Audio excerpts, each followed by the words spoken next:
them. Now, we saw a number of companies being bullied online by these extreme activists, and those companies saying, oh dear, you know, we're going to have to withdraw from advertising with GBNews. I'm pleased to say that over the last 2 or 3 days, several of those companies have said they're now having a rethink. But it really does represent cancel culture at its very, very worst.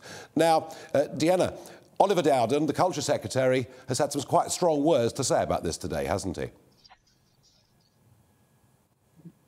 Well, he has, and quite right. And I do think Oliver Dowden has actually been quite strong right throughout this kind of woke culture war era that we seem to find ourselves in, certainly over the past year or two.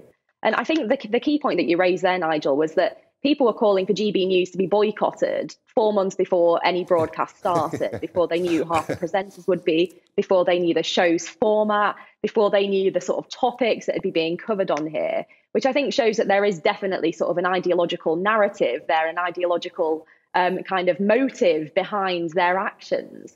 And I think it's actually really sad seeing the social media teams of these companies kind of panicking on Twitter, which, as we know, is a complete reflection of real life, panicking and saying, oh, no, we're so sorry, we're going to review our advertising policies until we know what this channel is all about.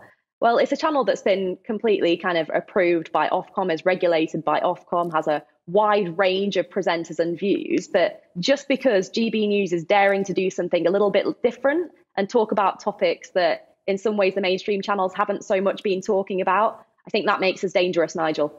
Yeah, and of course you've got to recognise that those people behind stop funding hate, as they call it, although they themselves often put out pretty hateful tweets. They were, of course, the Uber Remainers. And now that we're out of the European Union, they've got to have something else to fight. Paul, these people come from the ranks of the hard left. Is it of the Labour Party or not? Some of it is, but, you know, I loathe what these people stand for, and I suspect that many rank-and-file trade unionists and workers would loathe what they stand for. And actually, it's contradictory to what the left itself once upon a time stood for. The left was in the marketplace of ideas. The left championed freedom of speech. The left in the past was often accused of sedition for challenging the establishment.